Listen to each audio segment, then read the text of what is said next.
जय हिंद साथियों। आज हम फिर करने वाले हैं आर्टिकल नंबर 29 और 30, जिसमें कि ये कहा गया है कि अल्पसंख्यकों के शिक्षा व संस्कृति का अधिकार है। मैंने आपको आर्टिकल नंबर 1 से लेके हम 29 तक आ चुके हैं और आज हम 29वां आर्टिकल पढ़ेंगे, यानी 28 आर्टिकल मैं आपको करा चुका हूं।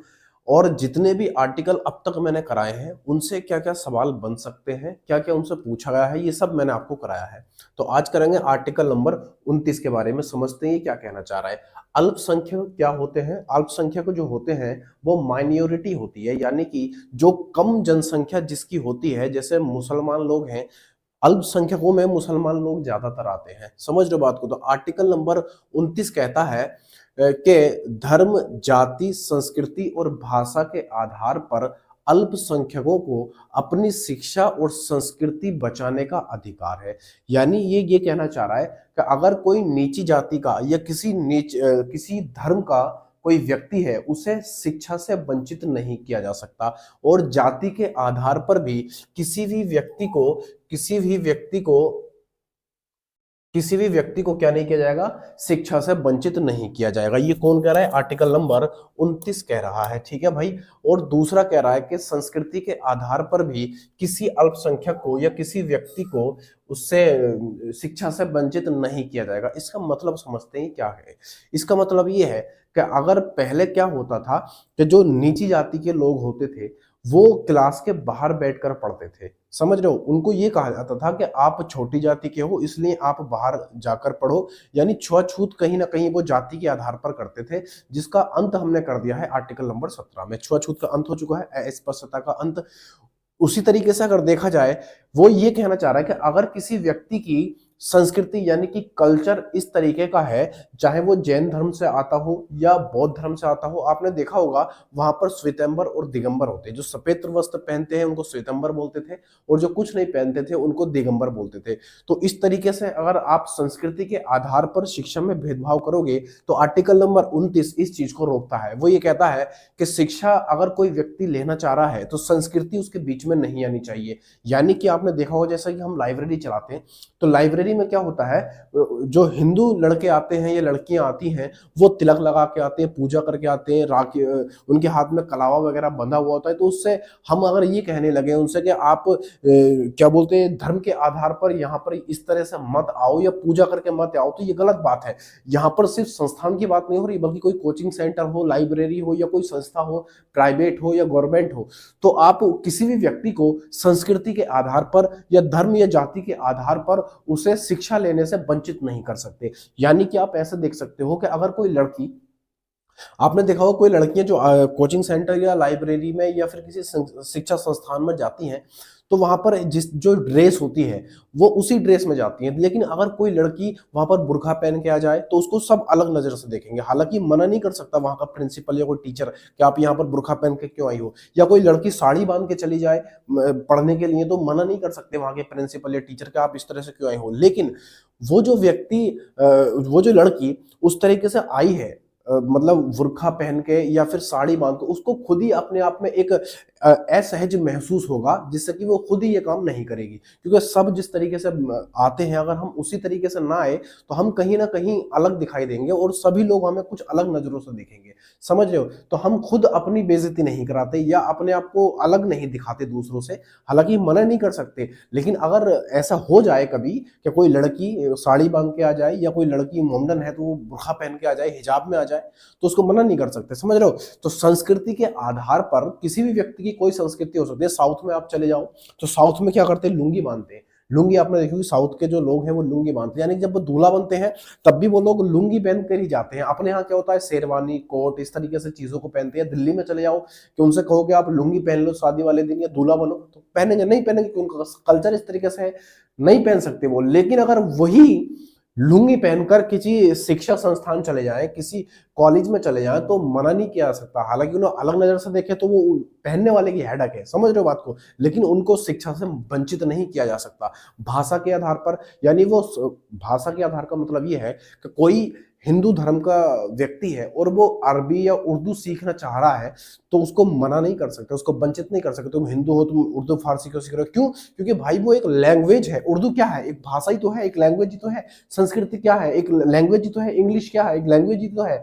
तो हिंदी भी जिस तरीके से एक लैंग्वेज है, भाषा है, ये सब भाषाएं हैं। तो भाषा सीखने पर किसी पर भी किसी भी तरीके का कोई प्रतिबंध नहीं है, चाहे वो अल्पसंख्यक हो या कोई और। आप अच्छे से जानते हो जो अल्पसंख्यक होते हैं उनको माइनॉरिटी बोला जाता है, और माइनॉरिटी सिर्फ उनको बोलते हैं जो संख्या में कम होते हैं। तो जो संख्या में कम होते हैं तो कहीं ना कहीं ज्यादा संख्या वाले लोग कम संख्या वाले का कहीं ना कहीं शोषण कर रहे होते हैं। तो सरकार ऐसे लोगों को थोड़ा सा और प्रोग्रेस करने के लिए उन्हें कहीं ना कहीं पुश करती है कि आप थोड़ा और आगे बढ़ जाओ। तो इसलिए अल्पसंख्यकों की जो संख्या है वो कम है, समथिंग 10% के आसपास ऐसे मान सकते हो। तो इस वजह से इनके लिए एक अलग आर्टिकल रखा गया, कहीं ये अपनी शिक्षा, संस्कृति या लिपि को खो ना दे। किसके आधार पर? धर्म, जाति के आधार पर या किसी और भेदभाव की वजह से। इसलिए आर्टिकल नंबर 29 इस बात को कहता है कि किसी भी व्यक्ति को धर्म, जाति, संस्कृति या भाषा के आधार पर शिक्षा से वंचित नहीं किया जाएगा। अब चाहे उसका लिबास चाहे जो हो, कोई लड़का अगर लाइब्रेरी में या कोचिंग सेंटर पे या किसी संस्था पर दाढ़ी रख के आ जाए तो उसको मना करेंगे कि दाढ़ी रख के क्यों? नहीं कर सकते, क्योंकि शिक्षा संस्थान सबके लिए बराबर है। लेकिन कहीं ना कहीं आपके मन में ये सवाल उठेगा कि भैया जी आपने कहा कि वहां पर इस तरीके से नहीं आ सकते, लेकिन उस जो स्कूल होते हैं उनकी कुछ ड्रेसेस होती हैं, तो ड्रेसेस अगर नहीं पहन गए तो टीचर मारते हैं। तो ड्रेसेस जो होती हैं वो जो ड्रेसें होती हैं वो ये सबको बताना चाहती हैं कि स्कूल के अंदर जो भी आ रहा है वो व्यक्ति ना अमीर है ना गरीब है, सबको समान दिखाता है। तो ड्रेस जो उनकी बनाई जाती है वो इस तरीके से बनाई जाती है कि अमीर भी उसको पहने, गरीब भी उसको पहने, ताकि उनमें भेदभाव नजर ना आए। तो समानता के अधिकार को बनाए रखने के लिए ड्रेस बनाई जाती है, समझ रहे हो। स्कूलों में अगर ये छूट दे दी जाए कि अपनी अपनी मर्जी से पहन के आओ, तो इतने इतने अमीर लड़के हैं कि अलग ही पहन के आएंगे, सब अलग अलग डिजाइन होंगे, कोई हनी सिंह, कोई यो, कोई पोयो, कोई सोयो, इस तरीके से आएंगे, है ना। तो एक समानता को बनाए रखने के लिए एक ड्रेस का निर्माण किया, और ड्रेस पहनकर चाहे वो लड़की हो या लड़कियों की ड्रेस अलग, कलर वही होता है या चेंज कर सकते हैं वो अलग चीज है, लेकिन जिस तरह की लड़कियां पहन के आएंगी सारी लड़कियां उस तरीके पहन के आएंगी, लड़के जिस तरीके से पहन के आएंगे सब पहन के आएंगे। क्यों? क्योंकि वहां पर एक भेदभाव नहीं दिखाता, अमीरी या गरीबी या कोई जात पात का वहां पर भेदभाव नहीं होता है। वहां पर हर व्यक्ति, हर लड़का, हर लड़की एक समान होते हैं, चाहे वो अमीर हो या गरीब हो, ये अलग चीज है, समझ रहे बात को। ये क्या है? एक समानता को दिखाने के लिए ड्रेस का निर्माण किया गया था। तो आर्टिकल 29 क्या कह रहा है? वो कह रहा है कि धर्म, जाति, संस्कृति, है ना, या किसी भाषा या किसी लिपि के आधार पर किसी के साथ भेदभाव नहीं किया जाएगा। किसके आधार पर? शिक्षा लेने से वंचित नहीं किया जाएगा या भेदभाव नहीं किया जाएगा, समझ रहे हो बात को।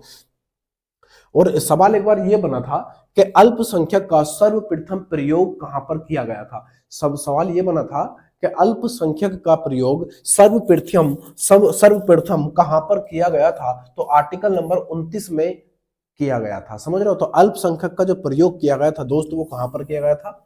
वो किया गया था आर्टिकल नंबर 29 में। इतनी बात समझ में आई तो आगे बढ़े, समझ रहे हो बात को, इतनी बात समझ में आई। लेकिन अगर आप ये सोच रहे हो कि कोई लड़का इस तरीका है जो दाढ़ी रख के आ रहा, मोमडन है, मैं एग्जांपल देता हूँ, सिर्फ एग्जांपल देने के लिए, कोई भेदभाव नहीं, कि कोई दाढ़ी रख के आ रहा है या उसका लिबास इस तरीके का है जैसे कुर्ता पहन के आ रहा है वो, या हिजाब पहन के आ रही है लड़कियां, और वो कहती है नहीं जी हम तो यही पहन के आएंगे, इसी को पहन के आएंगे, ये हमें पसंद है। तो इस तरीके से अगर कोई माइनॉरिटी बन जाती है, यानी बहुत सारे लड़के या लड़के इकट्ठे हो जाते हैं, तो अपनी संस्थान वो अलग खोल सकते हैं, और उसके लिए जो सपोर्ट करेगी वो गवर्नमेंट करेगी। और अगर वो अपनी संस्थान अलग खोल सकते हैं तो किस आर्टिकल के तहत खोल सकते हैं भाई? तो वो आर्टिकल खोल सकते हैं 30 के तहत, समझ लो। आर्टिकल नंबर 30 के तहत जो अल्पसंख्यक है या कोई व्यक्ति ऐसा है जो अपने ही धर्म के हिसाब से चलना चाहता है ना, अपने ही लिपि या भाषा के आधार पर चलना चाहता है, तो वो ही कहता है कि तो आर्टिकल नंबर 30 कहता है कि आप अपना संस्थान अलग खोल सकते हो। जैसे एग्जांपल के तौर पर आपको समझाऊं तो जैसे मदरसे हैं, मोमडनों के लिए जो लड़के होते हैं वो मदरसे बनाए जाते हैं, तो मदरसों को जो सपोर्ट करता है वो गवर्नमेंट भी करता है। उन्हें उनके लिए जो टीचर वगैरह रखे जाते हैं वो उन्हें सैलरी वगैरह भी देते हैं। लेकिन कैसे? वो कह रहे हैं कि आप अगर शिक्षा जो दोगे वो इस्लाम धर्म की या किसी धर्म की शिक्षा नहीं दोगे, बल्कि अपन जो आपकी लिपि है, जो आपकी भाषा है, जो आपकी कल्चर है, जो संस्कृति है, उसके हिसाब से आप पढ़ सकते हो वहां पर। जैसे दिगंबर होते हैं वो कपड़े नहीं पहनते, आप अच्छे जानते हो ना। ये श्वेतंबर जो होते हैं वो सफेद कपड़े पहनते हैं। तो ये लोग अगर किसी लाइब्रेरी में या किसी कोचिंग सेंटर पर चले जाए तो असहज, बिल्कुल असहज महसूस करेंगे। समझ रहे हो बात को? तो ऐसे जितने भी लोग हैं मिलकर एक संस्था का क्या कर सकते हैं भाई, वो एक संस्था का निर्माण कर सकते हैं, या कह सकते हो स्थापना कर सकते हैं। समझ रहे हो? स्थापना कर सकते हैं ऐसी संस्था का, वो स्थापना कर सकते हैं। उनका जो प्रबंधन है, जो संचालन है, वो स्वयं कर सकते हैं। इसके लिए गवर्नमेंट भी उनको सपोर्ट करेगा। और ये बात कौन कह रहा है? ये कह रहा है आर्टिकल नंबर 30। ये कह रहा है भाई आर्टिकल नंबर 30। तो आर्टिकल नंबर 30 तक हमने कंप्लीट कर लिए, है ना। जितने भी आर्टिकल 1 से लेके 30 तक बनने वाले थे वो हमने कंप्लीट कर दिए। अब यहां पर मैं आपको एक बार इन सब पे नजर डलवाना चाह रहा हूं। नजर क्या है? नजर ये है कि नजर के सामने नजर के पास, नजर के सामने नजर के पास क्या है भाई? आर्टिकल नंबर, मैंने 6 आपको कैटेगरी बताई थी इसकी। मैंने इसकी जो कैटेगरी बताई थी वो 6 कैटेगरी बताई थी। जो मौलिक अधिकार है हमारे, मौलिक अधिकार कहां से कहां तक है भाई? मौलिक अधिकार हमारे कहां से कहां तक है? तो आप कहोगे आर्टिकल नंबर 12 से लेके आर्टिकल नंबर 12 से लेकर कहां तक थे? 35 तक थे। कहां तक भाई? 35 तक थे, मैंने कहा था। अभी हम कहां तक आ चुके हैं? आ चुके हैं हम 30 तक आ चुके हैं।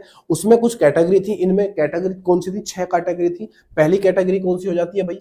पहली कैटेगरी हो जाती है हमारी समानता का अधिकार, जो 14 से लेके 18 आर्टिकल यानी अनुच्छेद थे। फिर उसके बाद दूसरी कैटेगरी आ जाती है। दूसरी कैटेगरी थी हमारी स्वतंत्रता का अधिकार, जो 19 से लेके 22 तक आर्टिकल थे उसके अंदर। तीसरी कैटेगरी आ जाती है हमारी शोषण के विरुद्ध अधिकार, जो 23 से और 24, जिसमें महिला और बच्चों से संबंधित कुछ अधिकार थे या आर्टिकल थे 23 और 24 में। ये हमारे क्या हो जाते हैं भाई? 3 कैटेगरी हो जाती हैं। अगली कैटेगरी आ जाती है हमारी धार्मिक स्वतंत्रता का अधिकार। धार्मिक स्वतंत्रता का अधिकार हमारी अगली कैटेगरी हो जाती है, यानी चौथी कैटेगरी हो जाती है हमारी। चौथी कैटेगरी क्या हो जाती है भाई? धार्मिक स्वतंत्रता का अधिकार। ये हो जाती है हमारी चौथा कैटेगरी। अब चौथा कैटेगरी में क्या है भाई? यानी कि 25, 26, 27, 28। इसमें ही कहा गया था कि जो सिख लोग होते हैं उनको कृपाण, केस, कंघा, कड़ा रखने की स्वतंत्रता होती है आर्टिकल नंबर 25 के तहत। ये 26, 27, 28 ये सब हमने पढ़ लिए थे। ये चौथा कैटेगरी आ जाती है। और चौथा कैटेगरी के बाद हमारी कौन सी कैटेगरी आती है भाई?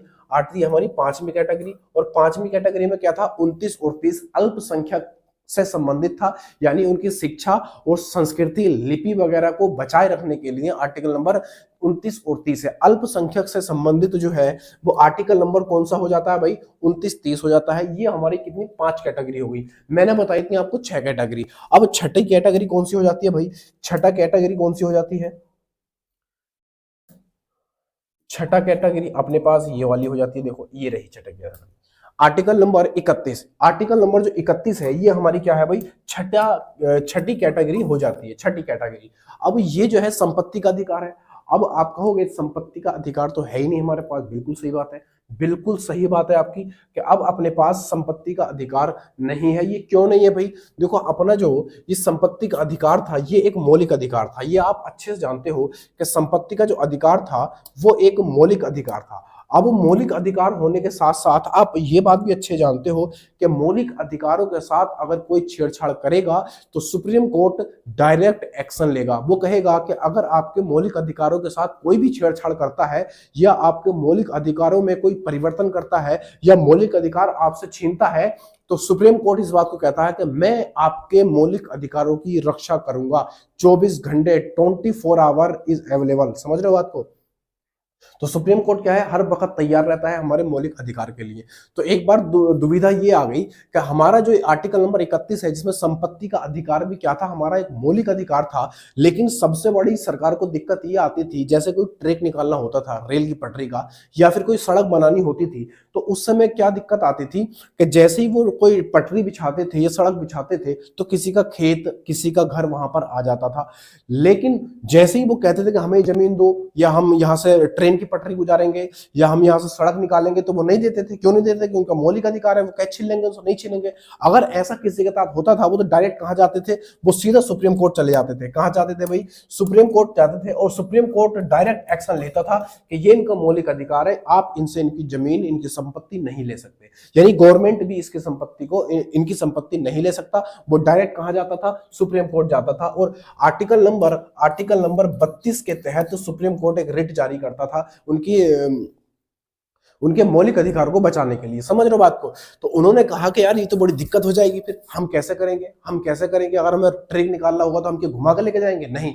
तो उन्होंने सोचा, यानी गवर्नमेंट ने फिर सोचा, सरकार ने सोचा कि यार ये तो बड़ी गड़बड़ है। तो इन्होंने कहा कि आप इस आर्टिकल नंबर 31 को इस तरीके से इसका डिजाइन बनाओ कि सरकार को अगर कभी जरूरत पड़ी तो वो ले सकती है, लेकिन आम जनता या आम पब्लिक या कोई व्यक्ति उनके मौलिक अधिकारों को नहीं ले सकता, यानी इस वाले अधिकार को नहीं छेड़ सकता। तो इन्होंने क्या किया? संपत्ति के अधिकार को यहां से खत्म कर दिया। हमारे 7 मौलिक अधिकार है, आप अच्छे जानते हो। पहले थे, अभी इसको हटाया जा रहा है, 6 बचेंगे। तो इन्होंने कहा कि इसको आप यहां से हटा दो, और यहां से हटा के इसको कानूनी अधिकार में रख दो। तो इसको यहां से हटाया गया और 44वां संविधान संशोधन किया गया। 44वां संविधान संशोधन किया गया 1978 में। कितने में? 1978 में मोरारजी देसाई ने ये काम किया था। समझ रहे बात को? इन्होंने ये काम किया था, और 31 जो हमारा आर्टिकल था इसको यहां से हटाया, और एक जगह संपत्ति का अधिकार और था 19(6) में। देखो यहां पर जो हमारा है आर्टिकल नंबर 31 में, ये वो जमीन थी हमारी जो हम खरीद लेते हैं किसी से। मान लो हमने कोई प्रॉपर्टी कहीं से खरीदी तो वो हमारी संपत्ति हो गई, तो आर्टिकल नंबर 31 के अंतर्गत आती थी। और आर्टिकल नंबर 19 के 6 में जो संपत्ति आती थी वो हमारी पैतृक संपत्ति होती थी, यानी कि जो हमें दादा परदादा से मिलती थी। समझ रहे हो? तो 2 जगह हमारी क्या थी? संपत्ति थी। तो इन दोनों को यहां से हटाया, और हटाने के बाद इनको आर्टिकल नंबर यानी अनुच्छेद 300 की कै में रख दिया। कैसे रख दिया?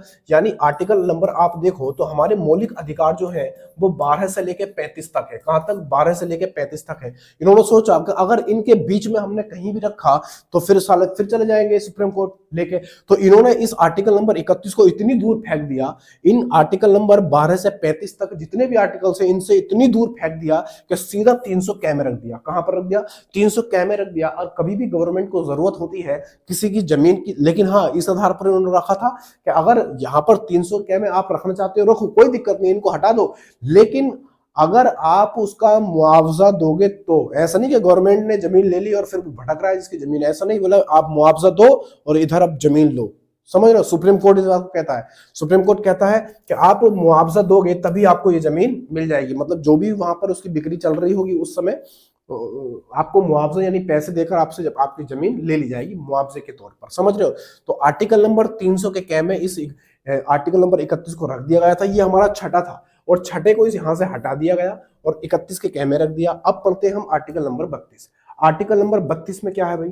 ये आपको समझ में आया? आर्टिकल नंबर 32 में आ जाते हैं। देखो आपने अभी देखा कि मैंने यहाँ 6 तरह के अभी तक बता दिए हैं। ये है हमारा 7वां, ये हो जाता है हमारा 7वां मौलिक अधिकार। देखो इसमें क्या है, आर्टिकल नंबर 32 इस बात को कहता है कि संवैधानिक उपचारों का अधिकार। संवैधानिक उपचारों का अधिकार, इसका क्या मतलब है? इसका मतलब ये है कि अगर किसी ने भी चाहे वो राज्य हो या कोई भी, आर्टिकल